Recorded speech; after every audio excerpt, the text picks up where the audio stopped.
So hello students, welcome back to our channel NEET Foundation 9th and 10th.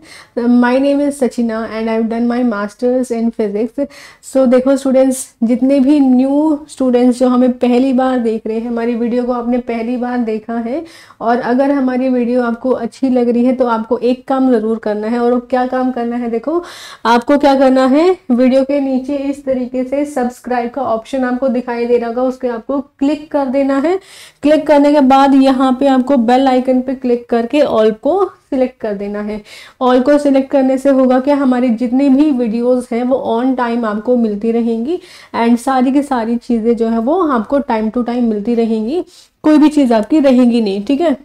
और एक और चीज़ देखो, जैसे भी हम वीडियो में जो भी हम पढ़ रहे हैं उसके अगर आपको हैंड रिटन नोट्स चाहिए, आपको क्वेश्चंस चाहिए, डीपीपीएस चाहिए, ठीक है, एमसीक्यू क्वेश्चंस चाहिए अपने एग्जाम्स को प्रैक्टिस करने के लिए, तो आप क्या कर सकते हो, हमारे टेलीग्राम ग्रुप को ज्वाइन कर सकते हो। टेलीग्राम ग्रुप का नाम क्या है, अब NEET foundation class 9th and 10th। तो हमारे इस टेलीग्राम ग्रुप को जो है वो ज्वाइन कर लो जल्दी से। ज्वाइन करने का तरीका क्या है, या तो सर्च करो टेलीग्राम पे, हमारा नाम सर्च कर लेना, इस तरीके से ऑप्शन मिलेगा, ऑप्शन दिखाई देगा नीट फाउंडेशन।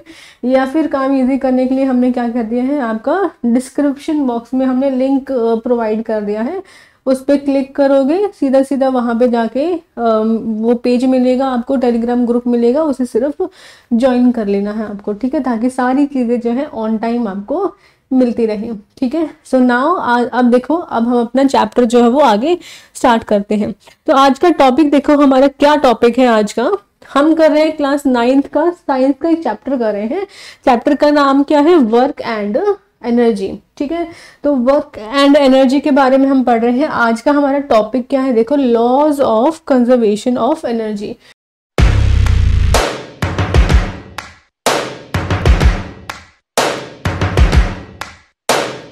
तो इसके बारे में हम पढ़ेंगे। देखो, इससे पहले कुछ लेक्चर्स जो है इस चैप्टर के आ चुके हैं।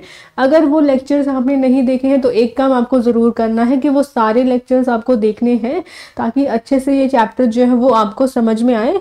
उसमें हमने कॉन्सेप्ट भी क्लियर किया है और कुछ साथ साथ में क्वेश्चंस भी प्रैक्टिस किए हैं, कुछ न्यूमेरिकल्स भी साथ साथ में प्रैक्टिस किए हैं, ताकि आपका अच्छे से कॉन्सेप्ट जो है क्लियर हो जाए और आपको पता चले कि जो भी हमने पढ़ा है उसको इम्प्लीमेंट कैसे करना है, ठीक है।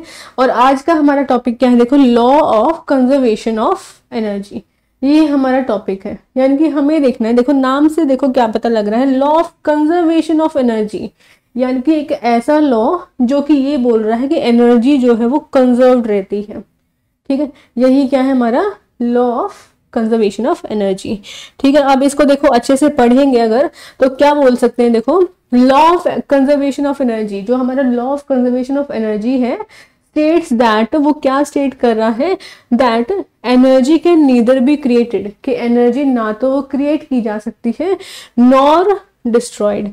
कि इसका मीनिंग क्या हुआ, इस लॉ के हिसाब से क्या है कि एनर्जी जो है ना ही वो क्रिएट की जा सकती है, ना ही हम उसे बना सकते हैं, ना ही उसे डिस्ट्रॉय कर सकते हैं, ठीक है। तो ना ही बनेगी ना ही डिस्ट्रॉय करेगी, हो सकती है, ठीक है। तो यही हमारा क्या है, law of conservation of energy.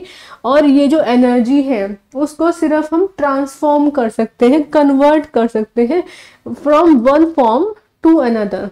जैसे एक फॉर्म से दूसरे फॉर्म में सिर्फ हम एनर्जी को एनर्जी को हम कन्वर्ट कर सकते हैं, ना ही उसे हम क्रिएट कर पाएंगे, ना ही उसे डिस्ट्रॉय कर पाएंगे। This is our law of conservation of energy, ठीक है। अब कन्वर्ट करने का मीनिंग देखो क्या हुआ, कन्वर्ट करने का मीनिंग क्या हुआ, जैसे सनलाइट एनर्जी है, लाइट एनर्जी है, ठीक है। लाइट एनर्जी, अब देखो जैसे वो पेड़, कोई भी ट्री है, कोई प्लांट है, सनलाइट की एनर्जी जो है वो किसी प्लांट पे आकर के फॉल कर रही है, तो वहां पे होता क्या है, देखो आपने पढ़ा होगा फोटोसिंथेसिस प्रोसेस है ना, फोटोसिंथेसिस करता है वो, तो वहां पे हो क्या रहा है, उसी लाइट एनर्जी से, सन की जो लाइट है उसकी वजह से फूड बन रहा है। तो यहाँ पे भी एनर्जी जो है वो एनर्जी क्या हो रही है, कन्वर्ट हो रही है। यहाँ पे क्या हो रहा है, सनलाइट एनर्जी जो है वो किस में कन्वर्ट हो रही है, केमिकल एनर्जी में, बिकॉज फूड बन रहा है ना। तो यहाँ पे हुआ क्या है, सनलाइट एनर्जी जो है वो कन्वर्ट हो गई फूड एनर्जी में, केमिकल एनर्जी में, ठीक है।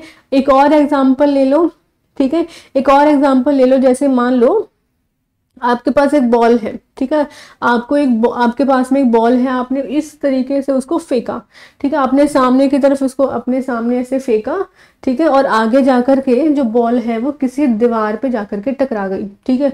अब यहाँ पे क्या हुआ, देखो बॉल जो है वो क्या है, मूव कर रही थी, बॉल क्या कर रही है, मूव कर रही है। तो उस केस में क्या हुआ, जैसे ही वो वॉल पे जाकर के टकराई, तो हुआ क्या, आवाज आई, है ना। तो यहाँ पे क्या हुआ है, जब हमारी बॉल जो है वो दीवार पे जाकर के टकराई, तो यहाँ पे हुआ, जो हमारी काइनेटिक एनर्जी थी बॉल की, वो किस में कन्वर्ट हो गई, साउंड एनर्जी में, है ना। तो यहाँ पे भी हुआ क्या है, बॉल की काइनेटिक एनर्जी कन्वर्ट हो गई साउंड एनर्जी में। तो यहाँ पे भी एनर्जी का कन्वर्जन आ गया। तो यही हमारा क्या है, law of conservation of energy, ठीक है। इतना समझ में आया आपको।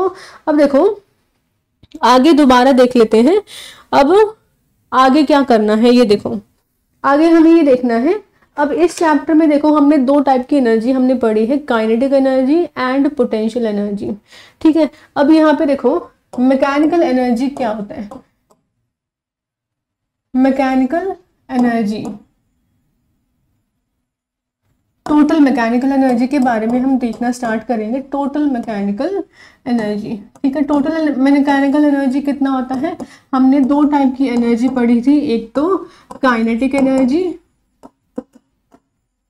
काइनेटिक एनर्जी पढ़ी थी, और वो दूसरी हमने क्या पढ़ी थी, हमने पढ़ी थी पोटेंशियल एनर्जी, ठीक है। अब क्या करते हैं, देखो हम क्या कर लेते हैं, इन दोनों को ऐड कर लेते हैं, यानी कि कुछ हमारे पास काइनेटिक एनर्जी है, कुछ हमारे पास पोटेंशियल एनर्जी है, ठीक है। अगर इन दोनों को ऐड करेंगे तो हमारा क्या आएगा, ये इक्वल आएगा टोटल मैकेनिकल एनर्जी के इक्वल, मैकेनिकल एनर्जी के इक्वल, ठीक है। यानी कि हम ये बोल सकते हैं कि जो हमारा टोटल मैकेनिकल एनर्जी है वो किसके इक्वल होता है, kinetic energy plus potential energy के इक्वल। अब हम क्या करते हैं, देखो ये जो टोटल मैकेनिकल एनर्जी है, इस पे हम क्या करते हैं, अपना law of conservation of energy apply करते हैं। इस पे अप्लाई करेंगे तो होगा क्या, कि अगर मान लो कोई भी ऑब्जेक्ट है हमारे पास, उसमें वो मूव कर रही है, ठीक है, तो उसमें कुछ काइनेटिक एनर्जी है, कुछ उसमें पोटेंशियल एनर्जी होगा, ठीक है। लेकिन टोटल एनर्जी, जो टोटल मैकेनिकल एनर्जी होगा वो क्या रहेगा, कंजर्व रहेगा। जैसे एक हाइट का एग्जांपल लो, यहाँ पे एक एग्जांपल ले लेते हैं। जैसे मान लो एक हाइट है, यहाँ पे हमने ग्राउंड ले लिया, यहाँ पे एक ऑब्जेक्ट है, ठीक है। इस ऑब्जेक्ट को उठा करके तुमने क्या कर दिया, यहाँ पे ले आए, ये ए पॉइंट मान लो, ये बी पॉइंट मान लो। तो अब हमने क्या किया है, अपने ऑब्जेक्ट को यहाँ पे रखा हुआ है, ठीक है। यहाँ पे ए पॉइंट पे हमारा ऑब्जेक्ट है। अब क्या करो, इस बॉक्स को, ये जो ऑब्जेक्ट है इसको नीचे ड्रॉप कर दो, ठीक है। अब देखो जब ये ए हाइट पे है तो इसके अंदर क्या है, पोटेंशियल एनर्जी है, ठीक है। अब ये नीचे जा रहा है, नीचे जा रहा है, ठीक है। तो होगा क्या, इसकी काइनेटिक एनर्जी बनना स्टार्ट हो जाएगी। अब यहाँ पे मान लो, यहाँ पे है बी पॉइंट पे, ठीक है, ये हमने क्या मान लिया, बी पॉइंट। अब बी पॉइंट पे अगर सोचोगे देखो, तो बी पॉइंट पे पोटेंशियल एनर्जी भी होगी, काइनेटिक एनर्जी तो होनी ही है, बिकॉज बॉक्स मूव कर रहा है, नीचे की तरफ जा रहा है, ठीक है। लेकिन पोटेंशियल एनर्जी भी होगी, क्यों होगी, देखो बिकॉज अभी भी बॉक्स जो है वो किसी हाइट पे है ना, इतनी हाइट हमें दिखाई दे रही है अभी भी बॉक्स की, ठीक है। तो यहाँ पे ये है, और जब बॉक्स नीचे आ जाएगा, यहाँ पे आ जाएगा, तो अब बॉक्स जो है, बॉक्स बिल्कुल नीचे आ जाएगा, तो पोटेंशियल एनर्जी तो इसकी हो जाएगी 0। तो यहाँ पे देखो, अगर हम अपना law of conservation of energy जो वो अप्लाई करते हैं, तो होगा क्या, कि किसी भी पॉइंट पे देखो, जैसे हमने यहाँ पे 3 पॉइंट देखे, ए बी एंड सी, इन तीनों पॉइंट्स पे बेशक हमारी काइनेटिक एनर्जी और पोटेंशियल एनर्जी चेंज कर रही है, इनकी वैल्यूज हमारी चेंज कर रही है, लेकिन जो हमारी टोटल मैकेनिकल एनर्जी होगी यहाँ पे तीनों पॉइंट्स पे क्या रहेगी, सेम रहेगी। यानी कि अगर ए पॉइंट पे किसी तरीके से आप टोटल मैकेनिकल एनर्जी को निकाल पाओ, वो जो आंसर आएगा उतना ही आंसर बी पॉइंट पे भी आएगा, और उतना ही आंसर हमारा सी पॉइंट पे भी आने वाला है, ठीक है। तो अब हम देखो यहीं पे, अब हम क्या करेंगे, इसको एक बार ट्राई करके देखेंगे, इसको फाइंड आउट करके देखते हैं। कैसे फाइंड आउट करेंगे, डायग्राम बनाएंगे, इसी तरीके से डायग्राम बनाएंगे, ठीक है। मान लो यहाँ पे एक बॉक्स है हमारे पास, ठीक है, जो कि हमारे ग्राउंड से h हाइट के ऊपर है। ठीक है, इसको मान लेते हैं a पॉइंट। अब देखो कोई बॉक्स ऊपर है, हमने उसे पकड़ा हुआ है, वो रेस्ट में है। अब वो रेस्ट में है तो यहाँ पे जो हमारी इनिशियल वेलोसिटी है वो कितनी है, 0 है। अब ये सोचो हमने बॉक्स को अब छोड़ दिया है, बॉक्स अब नीचे आना स्टार्ट कर गया है। अब नीचे आना स्टार्ट कर गया है तो एक बीच में कोई पॉइंट मान लो यहाँ पे बी पॉइंट। ठीक है, अब देखो बॉक्स अब की बार मूव कर रहा है, यानी कि यहाँ पे वेलोसिटी अब थोड़ी सी बढ़ जाएगी, 0 नहीं होगी वेलोसिटी, है ना। और अब तीसरा पॉइंट हम मान लेंगे यहाँ पे कि हम ग्राउंड, हमारा जो बॉक्स है वो ग्राउंड पे आ गया है। ठीक है, ये चीजें हमने मानी। अब हम क्या करेंगे, देखो अब हम क्या कर रहे हैं, इन तीनों पॉइंट्स पे अपनी mechanical energy, total mechanical energy जो है वो निकाल के देखेंगे। तो एक एक करके सारे पॉइंट देखेंगे। पहले हम देख लेते हैं पॉइंट ए। पॉइंट ए पे देखो टोटल मैकेनिकल एनर्जी कैसे निकालेंगे, पोटेंशियल एनर्जी निकाल दो, काइनेटिक एनर्जी निकाल दो और दोनों को ऐड कर देंगे तो टोटल मैकेनिकल एनर्जी निकल जाएगा। ठीक है, तो पॉइंट ए पे देखते हैं। पहले हम पोटेंशियल एनर्जी निकालते हैं। पोटेंशियल एनर्जी का देखो फॉर्मूला क्या होता है, mgh। h क्या होता था, हाइट। अब देखो ए पॉइंट पे हमारा ऑब्जेक्ट जो है वो कितनी हाइट पे है, दिखाई दे रहा है ना। ए पॉइंट पे हमारा ऑब्जेक्ट कितनी हाइट पे है, h हाइट पे है। तो यहाँ पे पॉइंट ए पे हमारी पोटेंशियल एनर्जी कितनी है, h है ना। अब mgh है। ऐसे ही काइनेटिक एनर्जी निकाल दो। अब देखो काइनेटिक एनर्जी पे यहाँ पे ए पॉइंट पे हमारी वेलोसिटी कितनी है, इनिशियल वेलोसिटी कितनी है, 0। और काइनेटिक एनर्जी का फॉर्मूला होता क्या है, हाफ mv²। v क्या है, वेलोसिटी है। अब यहाँ पे तो वेलोसिटी 0 है, यानी कि यहाँ पे हमारा जो काइनेटिक एनर्जी हो जाएगा ए पॉइंट पे वो कितनी हो जाएगी, 0 हो जाएगी, है ना। इतना अच्छे से समझ में आया। तो यहाँ से अब हम क्या करेंगे, टोटल एनर्जी और निकाल लेंगे। टोटल एनर्जी कैसे निकालोगे, देखो वो कैसे निकलना है, potential energy plus kinetic energy, इन दोनों को हम क्या कर लेते हैं, ऐड कर लेते हैं। ऐड करेंगे तो क्या आएगा, mgh प्लस 0, यानी कि यहाँ पे mgh आया। तो हमने ये समझा कि total energy at point A वो हमारी कितनी है, mgh की इक्वल आ गई, है ना। तो ये ए पॉइंट आ गया, इसको मानो फर्स्ट इक्वेशन मान लो। अब जैसे पॉइंट ए पे निकाला है उसी तरीके से क्या करना है, पॉइंट बी पे आपको निकाल देना है। पॉइंट बी पे देखो अब हम पोटेंशियल एनर्जी निकाल रहे हैं। पॉइंट बी पे पोटेंशियल एनर्जी कैसे निकालेंगे, अब की बार देखो बॉक्स h हाइट पे नहीं है बल्कि यहाँ पे ये डिस्टेंस रह गया है। तो मान लेते हैं ए से बी तक पहुंचने में जो बॉक्स है उसको उसने x डिस्टेंस जो वो कवर कर लिया है। अब देखो ये पूरा h है, ये पार्ट x है, तो रिमेनिंग पार्ट, ये पार्ट कितना बचेगा, h माइनस एक्स बच जाएगा, है ना।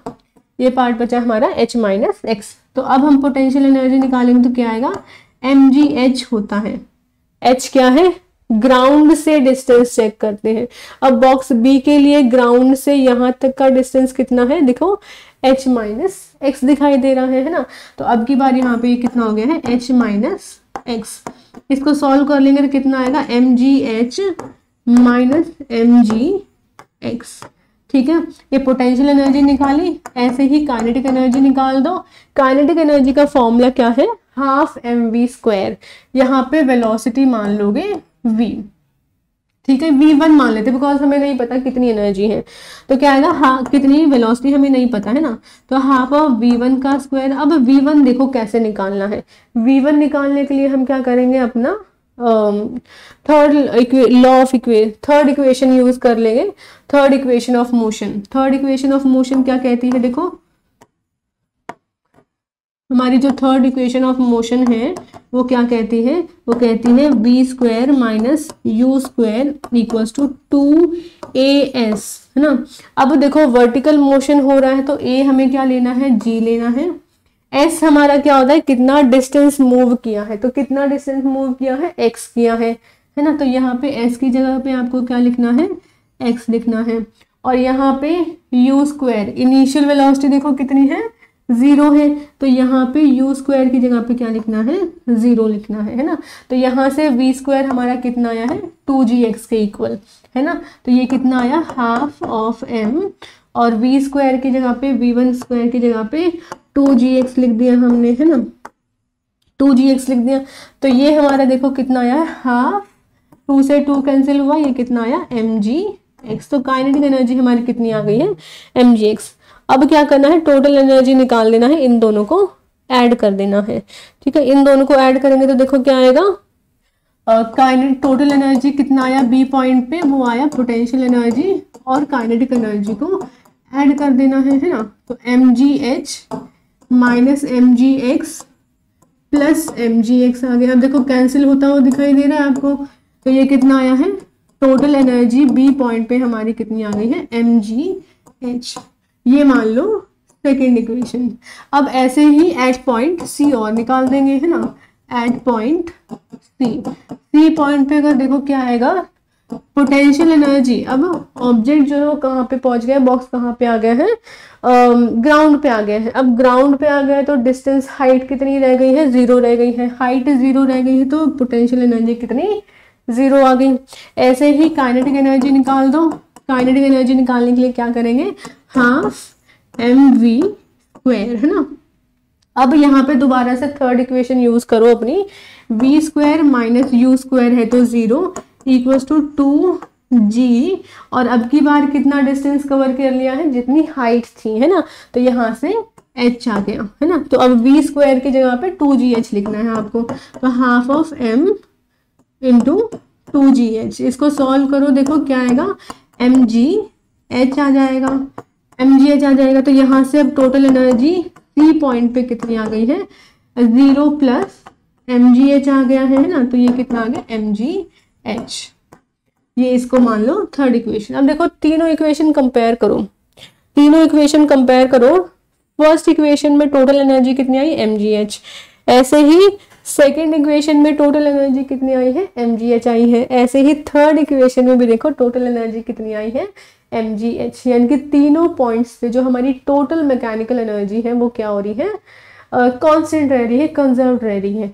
और यहीं से हमारा क्या है, मैकेनिकल एनर्जी जो फॉर्मूला है, ये जो law of conservation of energy है, ये हमारा प्रूफ हो गया कि हर पॉइंट पे कि हमारी जो टोटल मैकेनिकल एनर्जी है, जो हमारी टोटल एनर्जी है वो हमेशा कंजर्व रहेगी। बस वो कन्वर्ट हो सकती है एक फॉर्म से दूसरे फॉर्म में। जैसे यहाँ पे है, यहाँ पे जो बॉक्स ऊपर से नीचे आ रहा है तो पोटेंशियल एनर्जी घटती जा रही है, लेकिन जो पोटेंशियल जो काइनेटिक एनर्जी वो क्या हो रही है, बढ़ती जा रही है। यानी कि यहाँ से क्या सोच सकते हो कि जो हमारी पोटेंशियल एनर्जी है वो कन्वर्ट हो रही है काइनेटिक एनर्जी में, जब ऑब्जेक्ट ऊपर से नीचे आ रहा है। ठीक है, तो यहाँ तक अच्छे से समझ में आया। आज हम इतना ही करेंगे, ओके, एंड बाकी हम करेंगे नेक्स्ट क्लास में। Okay students, bye.